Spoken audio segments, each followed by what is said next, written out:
I got my mask on, not because the CDC or the local government or the federal government has asked me. It hurts to inhale sawdust.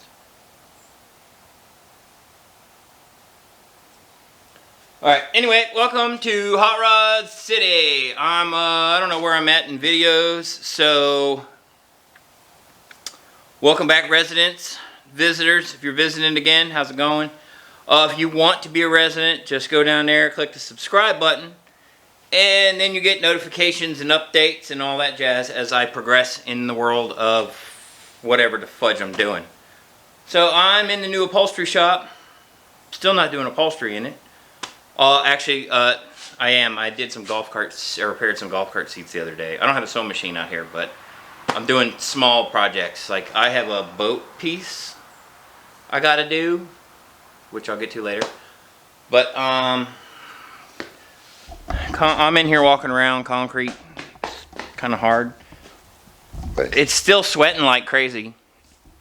It hasn't turned the light gray yet. It's been 3 weeks. Today's the 29th, so I got like a week and a half left till, well, he told me, the concrete guy told me I could do 2 weeks, I could pull a car on. But he said the concrete company recommended a month, so I'm waiting the month. The 8th to the 8th. So, anyway, just give me an excuse to tell my customers, no, don't bring your stuff down here yet.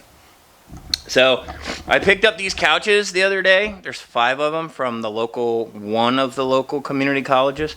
It's all the same college, they just have a lot of campuses. I wasn't even aware this one was back there. So I went back there, I got all 5 of them, they were free. My plan is to reupholster them and put them in waiting rooms, not like doctors and dentists and stuff because they're uptight and snotty.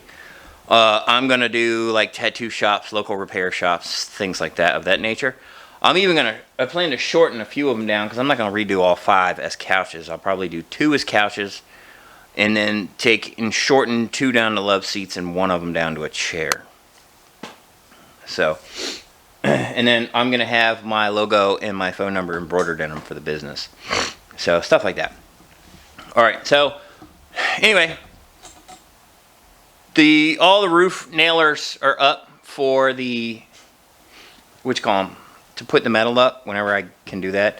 I was getting ready to nail plastic up, but then I realized I can't run power wires through the wall like traditionally.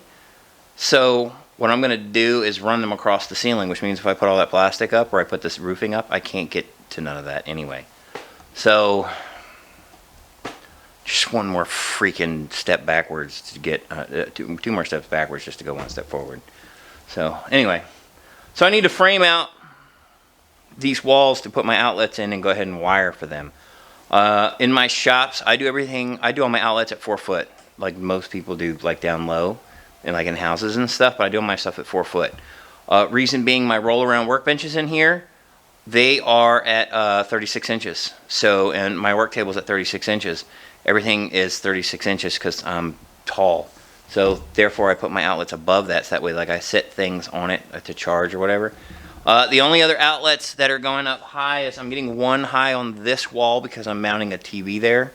And then another one,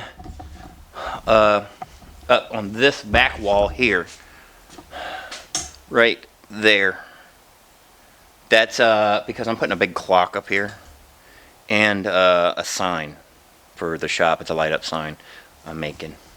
So all the rest of them, and I do 4 outlets everywhere, quadruple outlets instead of 2 outlets. I put 4. So like there's 1 there, there's 1 there, and I run it in breakers, as in like 1 breaker for this wall, 1 breaker for that wall, 1 breaker for that wall, kind of thing. And then the little workshop area where the bench gets, that's gonna get its whole own outlet thing because I'm not gonna mount a lot of lights over there or outlets, but I'm putting 5 lights up top, 9 lights in the bay, 5 lights over there, over top of the workbench, the main work area. So, and what I'm doing here, I'm getting to the point where I've spent almost all of my budget to do this freaking garage. I'm dipping into my savings. I'm spending every little penny that the shop is making to get this shop done, because I'm trying to get it done in a timely manner. So the other shop I did as I got money kind of thing, and I get lumps of it. And, oh yeah, and plus it went a lot farther because it's a much smaller shop. But like I've got insulation hidden over there. There's some there. There's some up in the ceiling sitting over there for the over there. So I went out today. And you all know lumber has just gotten redonkulous. So I did the math to go buy 50 2x4s from my local Lowe's. With the current price listed on their website, it had been $300. I only needed 46, but I just round up just in case I goof up.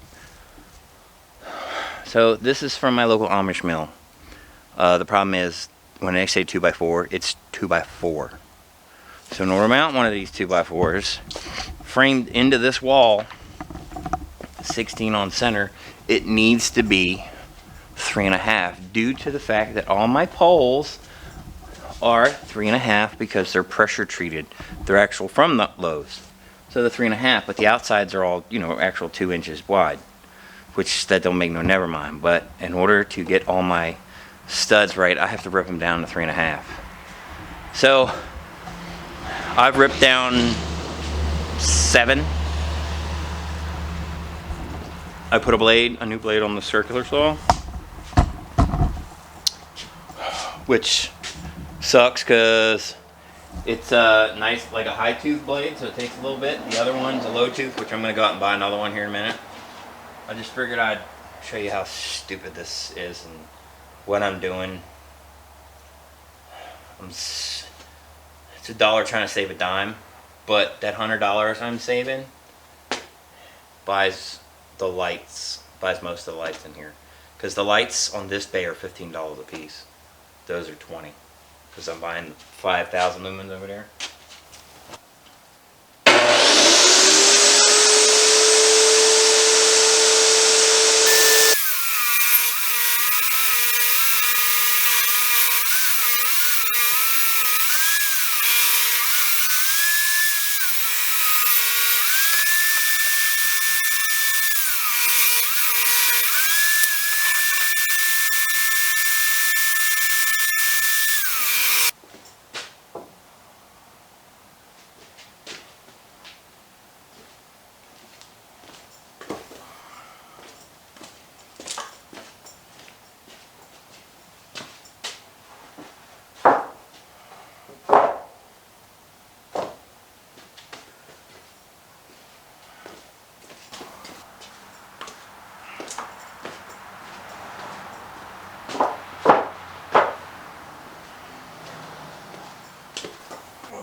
My math was 46 when I rounded up to 50.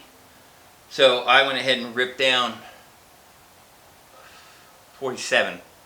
So I got 3 just in case something happens. And you always use a little bit of wood here and there. So it's ready to go. All this still has to be run through the chop saw to square up and cut the length. I got to pull some screws out of my wood stove. Because now that since today's not like hot or anything or cold, I don't need the wood stove today. So I'm just going to go ahead and do that wall there.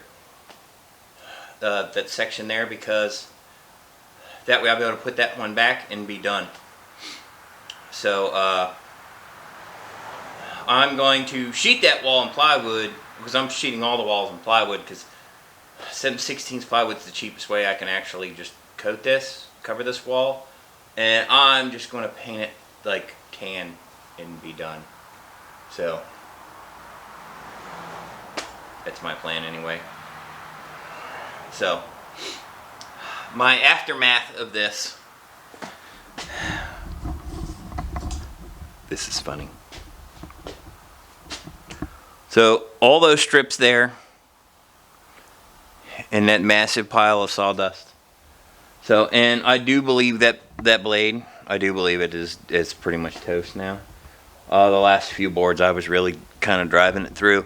But it wasn't burning. It wasn't burning the wood, so it could just be because some of it's a lot denser than others. Like some couple of these boards, man, they don't take nothing to pick up, and some of them feel like it's the weight of 3 of them. So, you know, it is what it is. So, like I said, I'm going to clear this corner out, get the wood stove. Actually, all I'm going to do is disconnect at that elbow and pick up off and pull the thing out of the way